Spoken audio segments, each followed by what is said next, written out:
Est-ce que tu te souviens du moment où tu t'es dit, là quand même avec mes fils, il y en a un des deux, en tout, je sais pas lequel, mais il y a un petit problème d'addiction.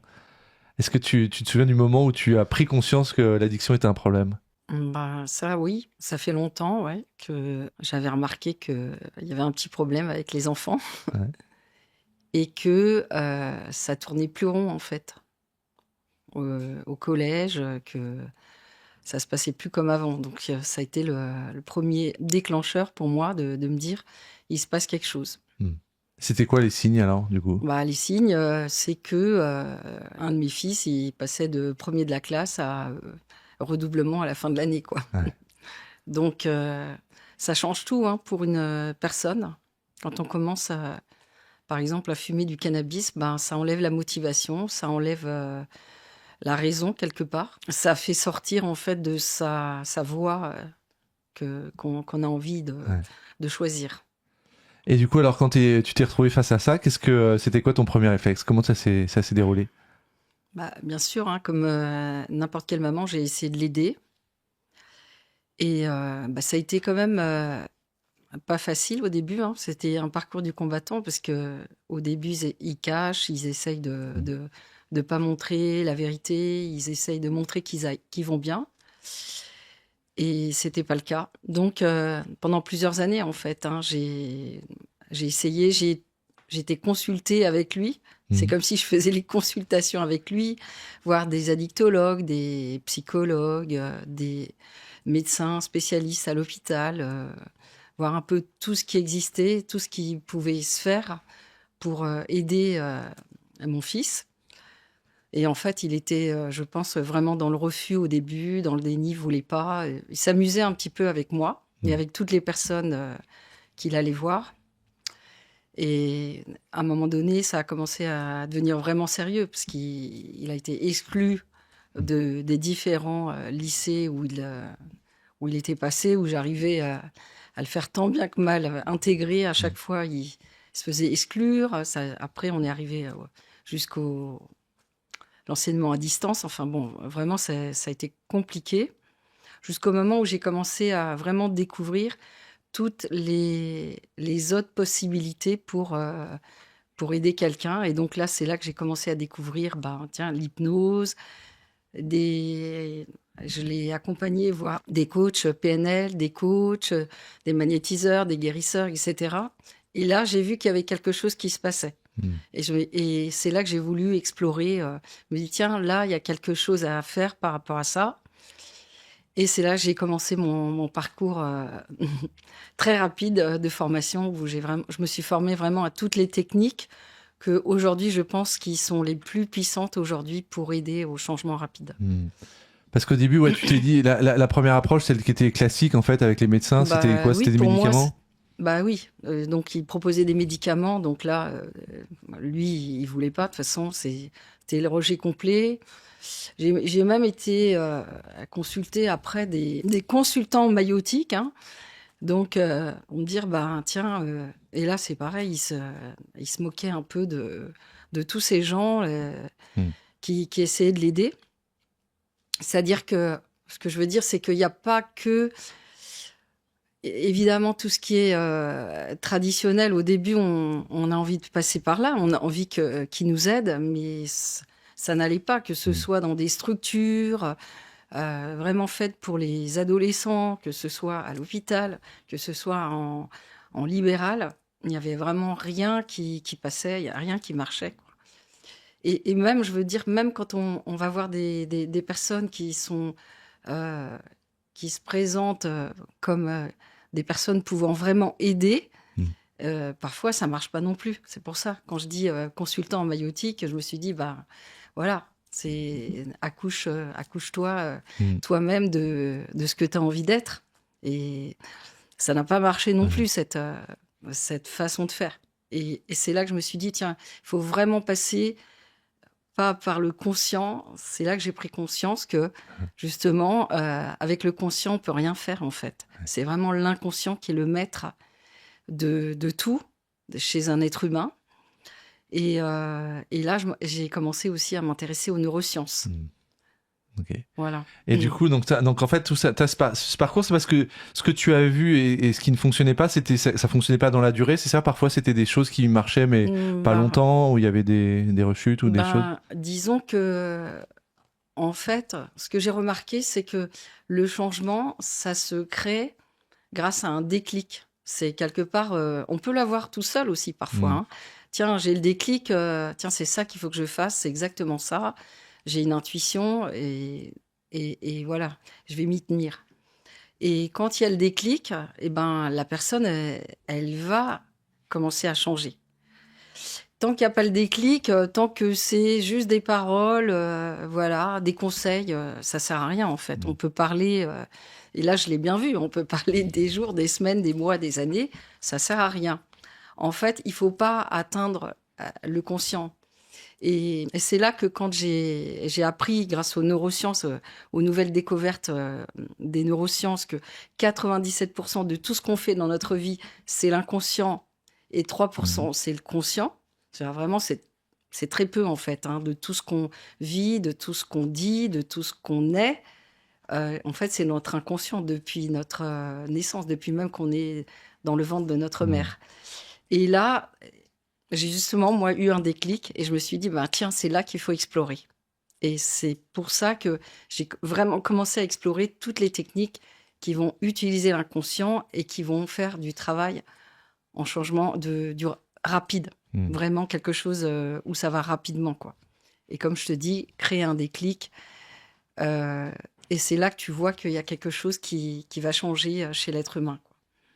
Et alors, comment ça s'est passé? Parce que du coup, là, tu as pris conscience effectivement que la partie inconsciente était majeure. Et après, du coup, tu es passé aussi du travail sur ton fils à d'autres personnes. C'était quoi le moment? Ouais. En fait, moi, j'étais déjà aussi dans mon processus de reconversion professionnelle, hein. Ça fait quand même là pas mal d'années que j'ai suivi ce processus. Et pareil, hein, pour moi, il y a eu un déclic en me disant, ça y est, je pars, je passe à autre chose.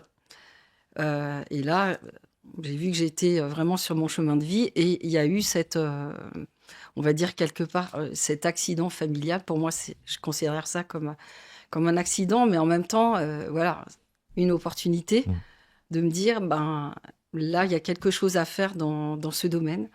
Et j'ai pu rencontrer énormément de monde qui était concerné, en fait, par ce sujet. Bon, là, c'est le cannabis, mais il y en a, ça peut être l'alcool, c'est les drogues, c'est le tabac. Le tabac, ça tue, hein, faut pas oublier, tous les jours. Et donc, et là, je me suis vraiment intéressée à tous les processus.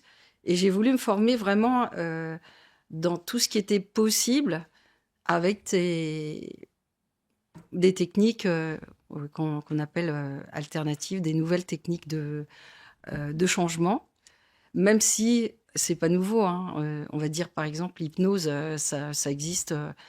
L'Égypte ancienne utilisait l'hypnose, hein, on le voit, hein, sur les différents papyrus, etc. Donc c'est pas nouveau, mais en même temps, il y a beaucoup de techniques qu'on a découvertes là au XXe siècle, comme EFT, Emotional Freedom Technique, le MDR, c'est pareil, c'est une nouvelle technique qu'on utilise aujourd'hui pour les traumatismes.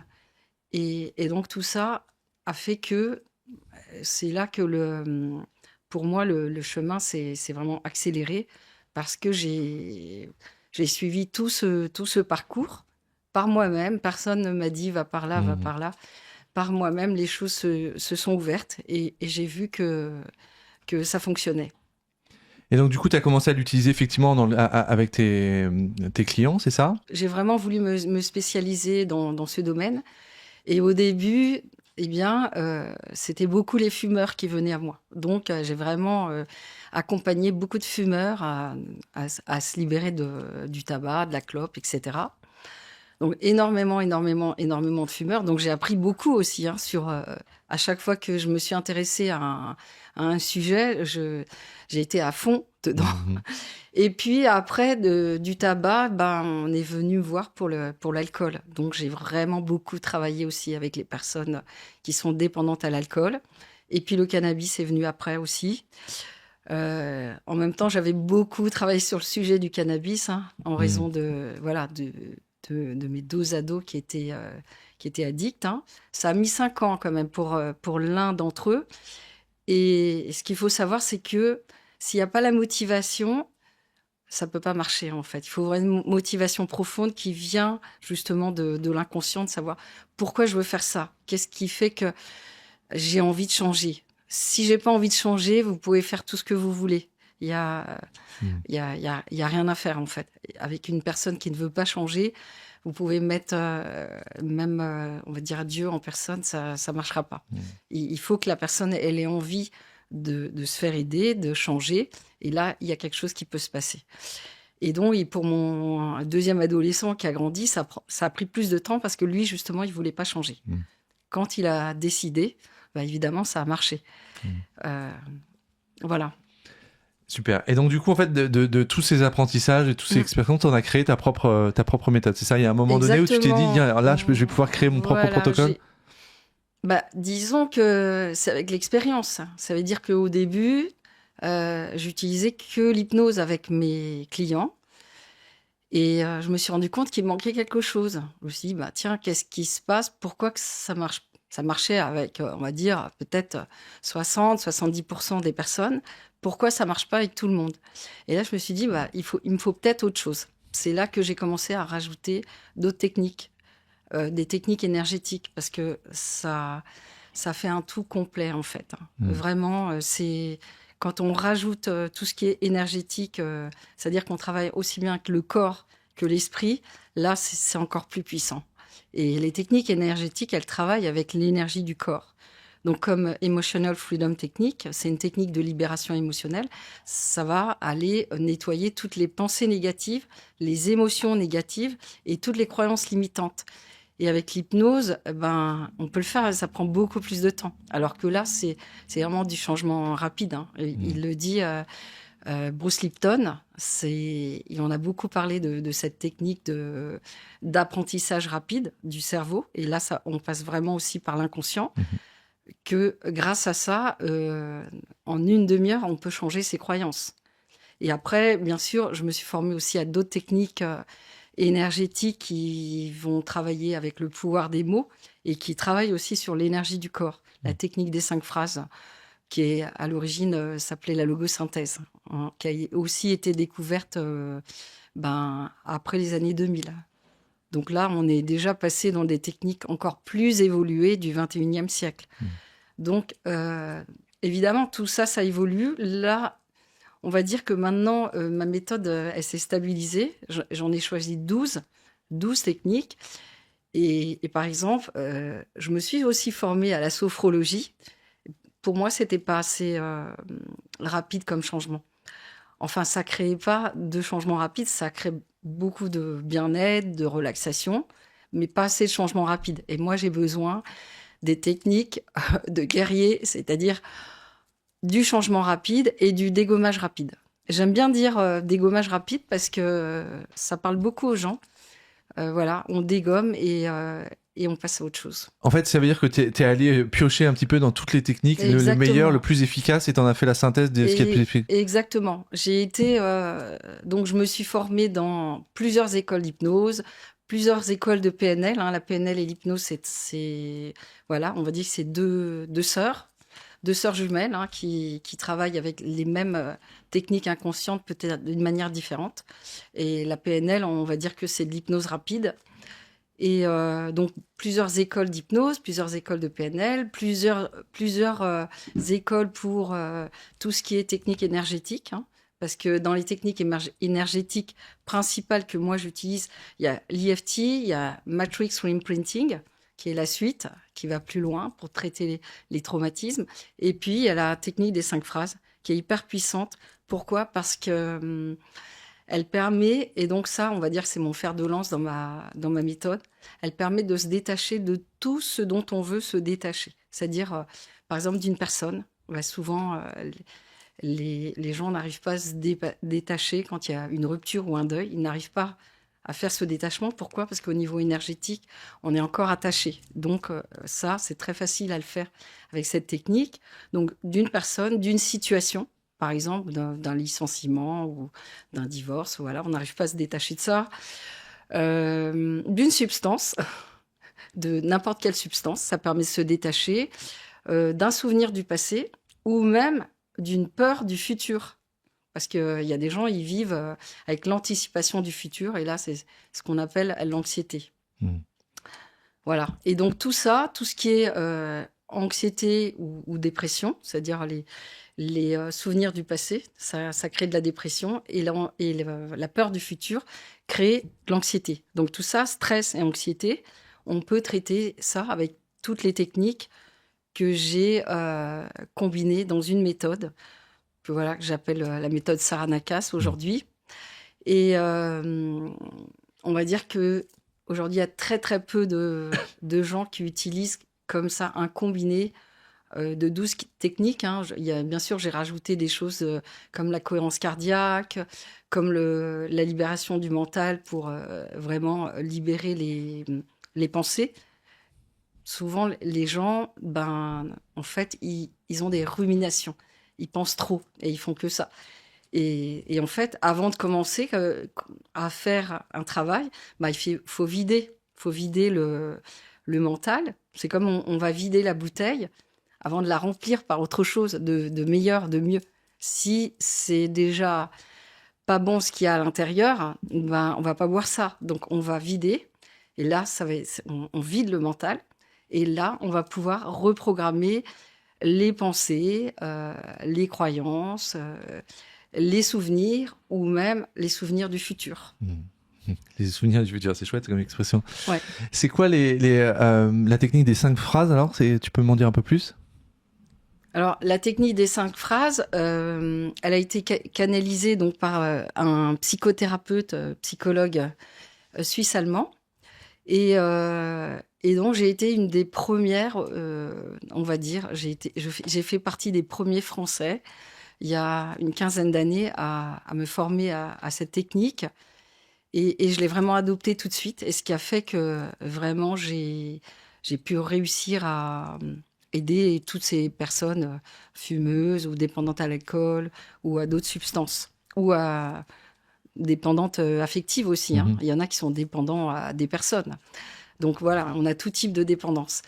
Et en fait, il y a 3 phrases qu'on utilise. Je récupère toute mon énergie par rapport à quelque chose. La deuxième phrase, ça va commencer par « j'enlève toute énergie qui ne m'appartient pas, non moi ».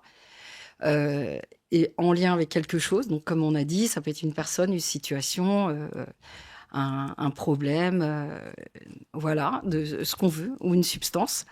Et la troisième phrase, elle concerne les réactions. Qu'est-ce que c'est les réactions?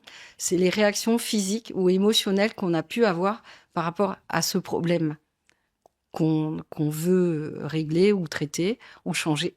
Et donc, la troisième phrase, elle va concerner les réactions. Donc, je récupère toute mon énergie imbriquée dans toutes les réactions liées à ce problème, cette situation, cette substance, cet objet, etc.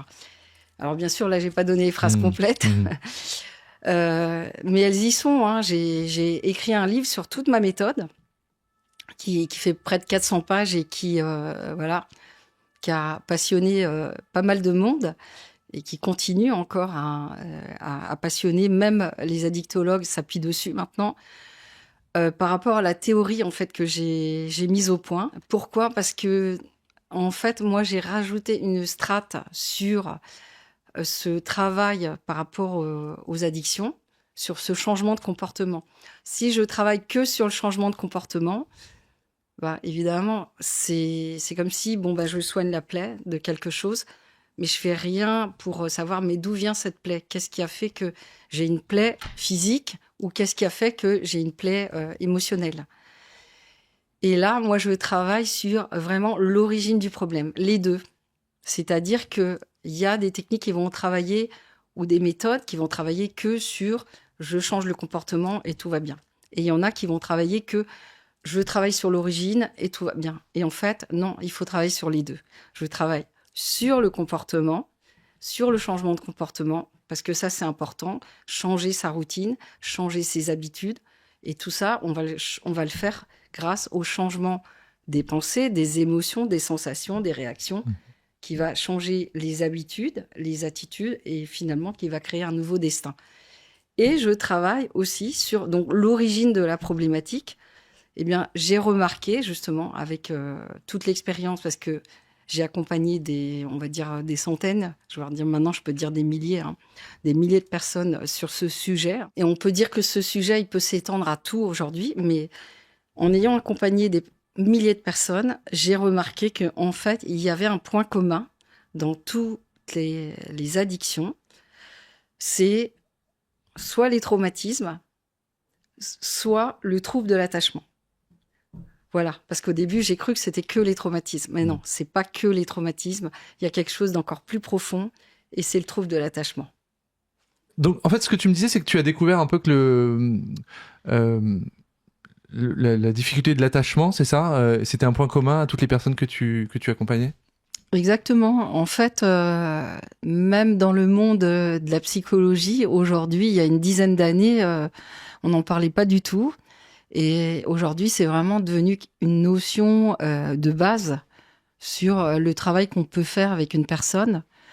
Sauf que, évidemment, si on le fait que avec les paroles, ça va pas faire grand-chose. C'est bien, mais c'est pas suffisant de raconter son histoire. D'autant qu'on la connaît pas toujours, en fait. Parce que le trouble de l'attachement va se créer les 2 premières années de la vie. Et qu'est-ce qui se passe les 2 premières années de la vie? C'est là où on va avoir son attachement principal. En général, c'est la mère, et secondaire avec son père. D'accord? Donc, on a 2 figures d'attachement.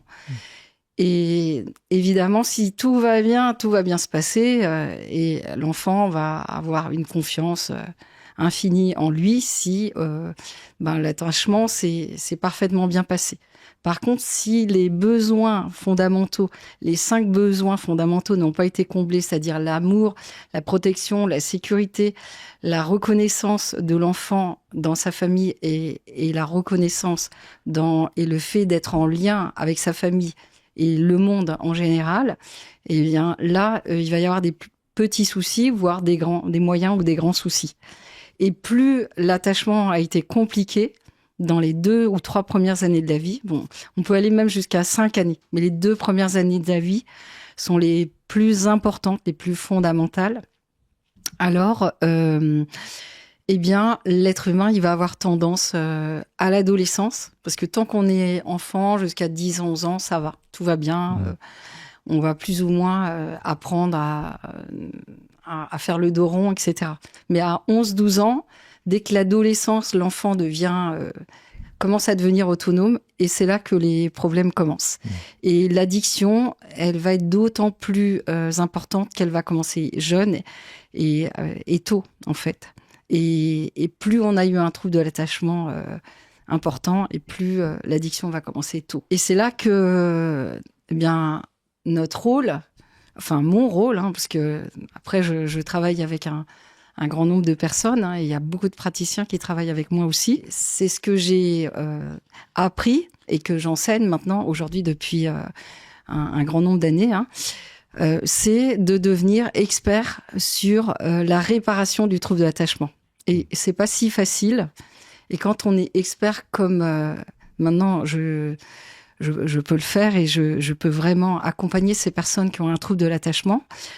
Alors là, tout est possible, et on va guérir les traumatismes de l'enfance, mais aussi les traumatismes de l'adolescent ou de l'adulte. Et alors, ce que tu constates, en fait, c'est que un problème d'addiction, c'est juste une facette d'un problème, et quand celui-ci est résolu, en fait, ça change beaucoup de choses tout autour, c'est ça? Exactement, en fait. Tout ce qui va... en fait, quand on va aborder ce sujet, finalement, la personne, l'addiction, c'est juste une partie de l'iceberg.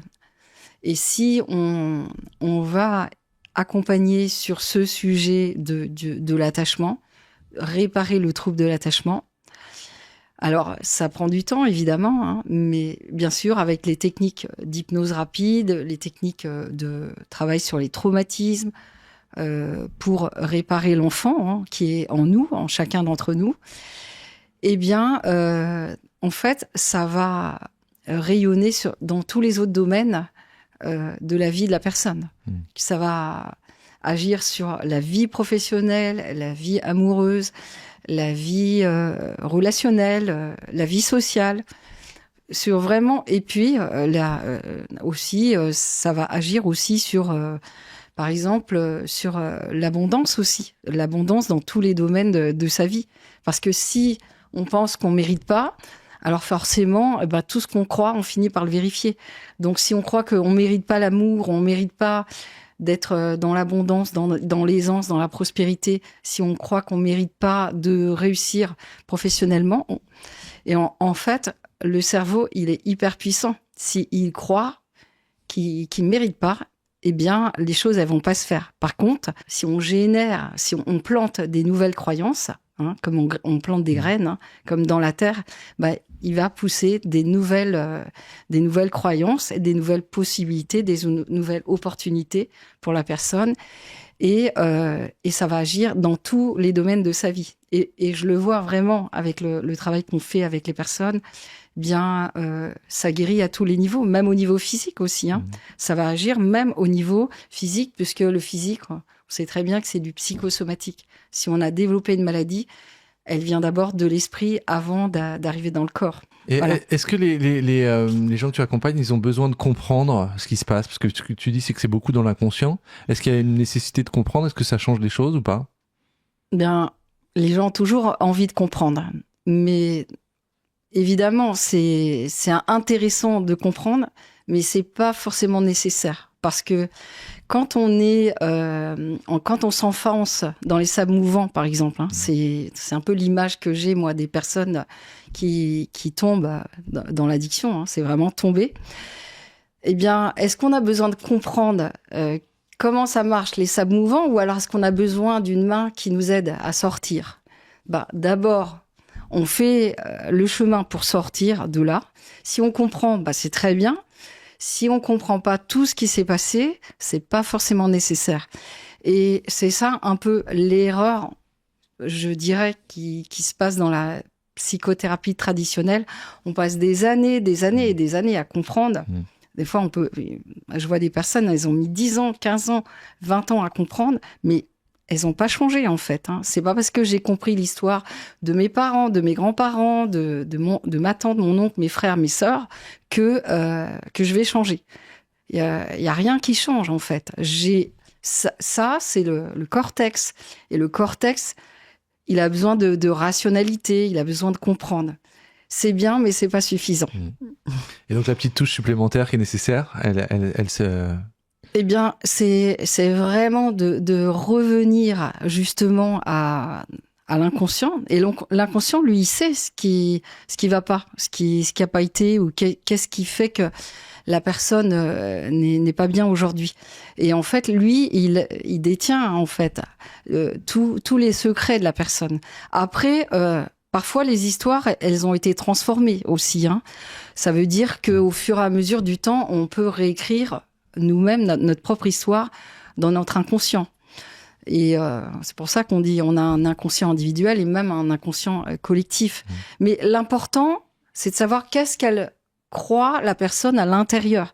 Si elle croit, par exemple, même si c'est pas la réalité, je donne un exemple. Si une personne croit qu'elle a été abusée, si c'est vraiment sa croyance, eh bien, on va travailler là-dessus, même si c'était pas la réalité. Et puis l'inconscient, lui, il va faire ce qu'il a à faire. Parce que, à la limite, nous, on n'a même pas besoin de savoir tout ce qui s'est passé. Ce qui est génial avec les techniques hypnotiques, les techniques de MDR, les techniques de Matrix Reimprinting, de toutes ces techniques, ou la technique des 5 phrases, c'est qu'on n'a même pas besoin de savoir tout ce qui s'est passé.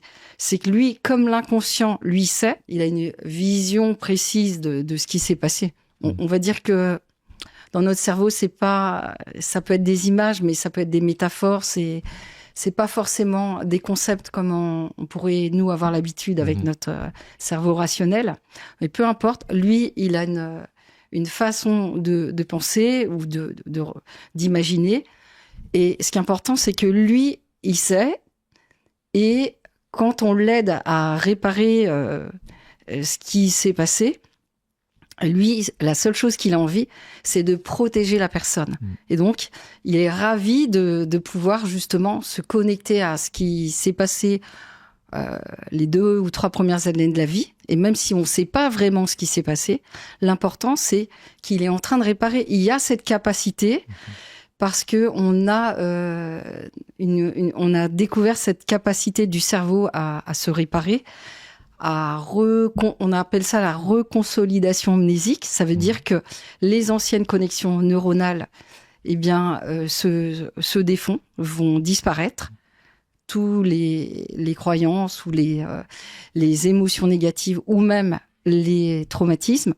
Et on va reconsolider par autre chose des nouvelles perceptions pour la personne. L'important, c'est que des nouvelles perceptions, c'est-à-dire des nouvelles images, des nouvelles croyances, tout va changer pour la personne et du coup, il n'y aura plus de souffrance. S'il n'y a plus de souffrance, il n'y a plus besoin de combler par une substance, de tout ce qui fait que la plupart, ils me disent c'est pour oublier le quotidien, oublier le passé, combler un vide, un sentiment de solitude, etc. Il n'y a plus besoin, en fait, parce que tout va bien. Et quand tu dis des changements rapides, ça veut dire quoi, rapide ? Rapide, alors évidemment, c'est on peut dire c'est en un claquement de doigts. On va dire que c'est pas tout à fait ça. C'est rapide par rapport à ce qu'on peut voir dans la thérapie traditionnelle. C'est-à-dire rapide, on peut dire que en quelques mois, 3 mois à 6 mois maximum, on va créer tous les changements nécessaires et en fonction de l'objectif ou des objectifs de la personne. Ça veut dire vraiment, on peut créer le changement nécessaire pour changer par rapport à une dépendance, mais on va dire que ça va rayonner dans tous les autres domaines. Donc, en 6 mois, on va dire qu'une personne, elle va pouvoir avoir un nouveau destin, vivre une nouvelle vie, je sais pas, en fait, vivre ce qu'elle a envie de vivre, vivre ce qu'elle est vraiment, alors que peut-être qu'elle avait mis des années et des années à travailler sur ce sujet. Parce que souvent, ils arrivent à dire, oui, mais moi, j'ai déjà travaillé là-dessus. Oui, mais là, c'est différent.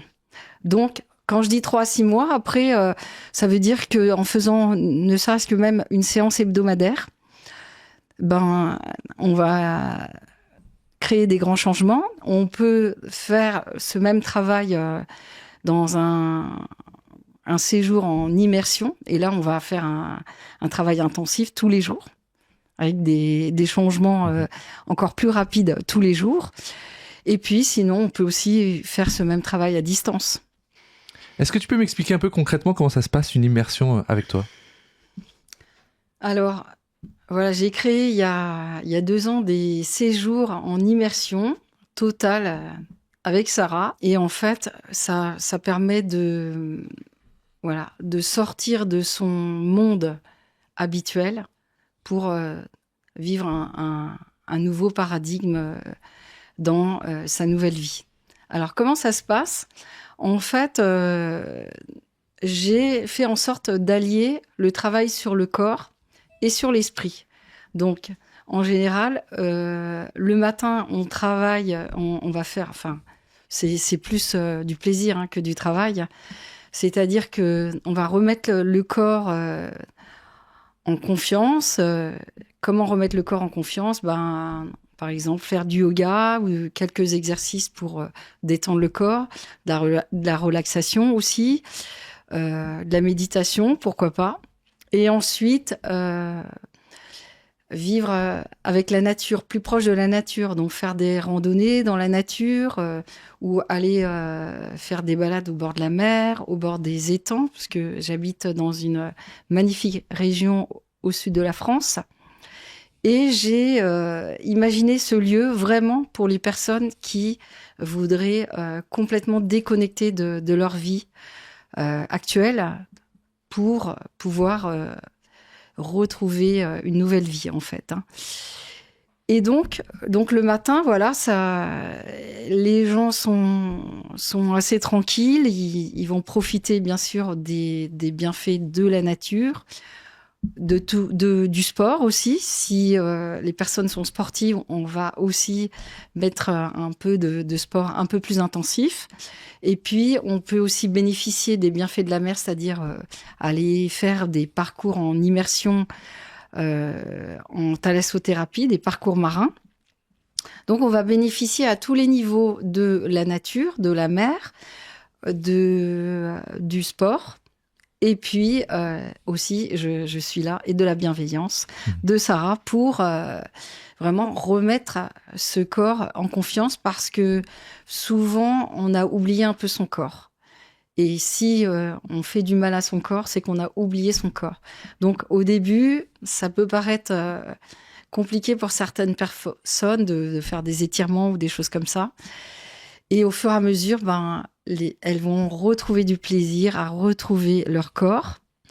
Alors, on va allier aussi tout ça à des massages bien-être, et des massages, on va dire même des massages qui vont même un peu plus loin, qui vont révéler aussi les difficultés du corps ou les difficultés même du passé, de l'enfant, etc.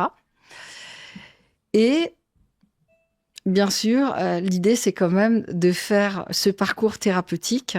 Ça veut dire que tous les jours, il va y avoir une séance approfondie qui va durer entre 2 heures et demie, 3 heures. Ça dépend de ce que la personne est capable de vivre, hein. On va s'adapter à elle. Et donc, chaque jour, on va avancer sur le chemin. Alors, c'est quoi avancer sur le chemin ? C'est on commence tranquillement déjà à travailler sur le comportement. Qu'est-ce qui gêne le plus dans la vie de la personne ? Et ensuite, au fur et à mesure, on va revenir tranquillement en fonction de l'âge de la personne, revenir aux éléments les plus récents pour remonter, quand la personne est en confiance, aux éléments et à la vie du passé.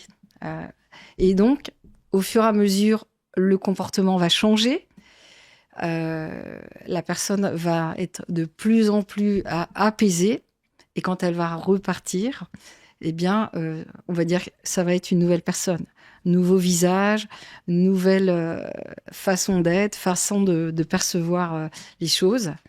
On va dire que quand elle arrive, elle est plus ou moins perdue dans sa vie, perdue dans ses relations, perdue dans sa vie professionnelle, perdue dans sa vie tout court, même dans son corps. Et quand elle repart, évidemment, c'est plus la même personne, hein. Et puis, on peut travailler sur tout le chemin de vie de la personne. Chaque événement de la vie va être exploré et transformé. Et du coup, justement, en termes de transformation, tu as des témoignages comme ça de personnes que tu as accompagnées ?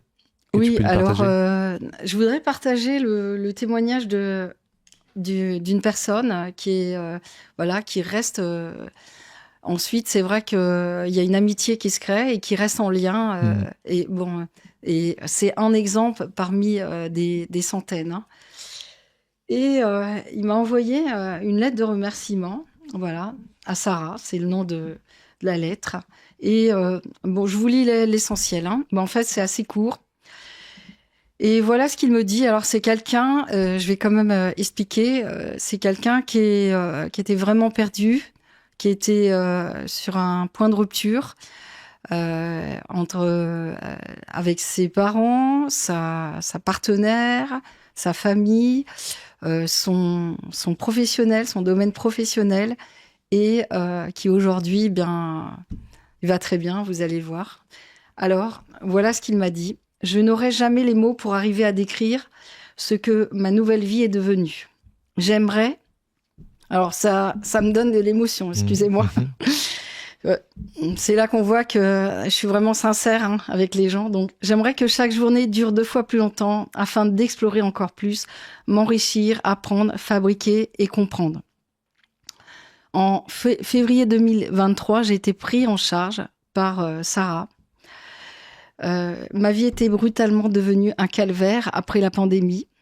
Alternance entre gestion avec l'alcool, craving, pause, reprise, dépression, burn-out dans mon métier d'artiste. Sarah m'a apporté ce que aucune autre structure avait de type post-cure ou Xapa. Un parcours de soins totalement individualisé pour moi, La prise d'alcool massive, connue à partir de 2021, était effectivement la conséquence d'un terrain sous-jacent avec l'alcool, mais surtout de traumatisme. Trauma, comme le dit si bien Sarah.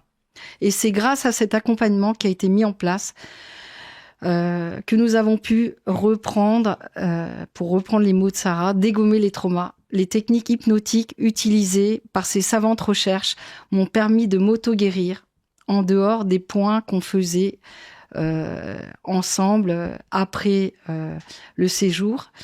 Ne serait-ce qu'en répétant certaines phrases, visualiser un voyage parcouru en séance d'hypnose. J'ai au fil des mois retrouvé mon petit être, abandonné, les pris par la main.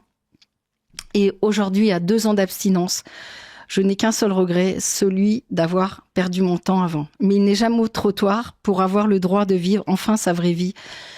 Les merci ne suffiront jamais. Ouais, ça te touche, on sent que ça te touche. Ouais. Oui. Parce que après, il me dit merci à cette immense Sarah.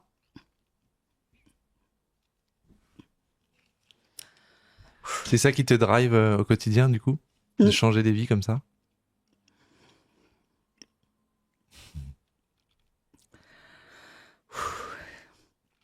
Quand ils arrivent chez toi, en fait, ils sont au bout de quelque chose, c'est ça? Ils sont au bout de leur vie, en fait.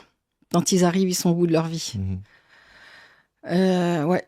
C'est ça que j'ai envie de faire, en fait. Vraiment aider les personnes à sortir de l'ombre, des parcours traditionnels qu'on leur propose, qui les mettent encore plus à mal.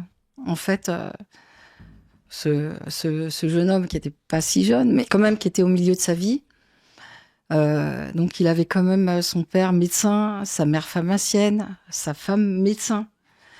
Et donc, avec tout cet entourage, quand même, qui était particulièrement compétent et puis quand même bienveillant, il n'avait pas réussi à s'en sortir avec tous les séjours qu'il avait pu faire en structure hospitalière, avec des parcours de soins, comme il dit, dans l'Hexapa. Il n'avait pas réussi.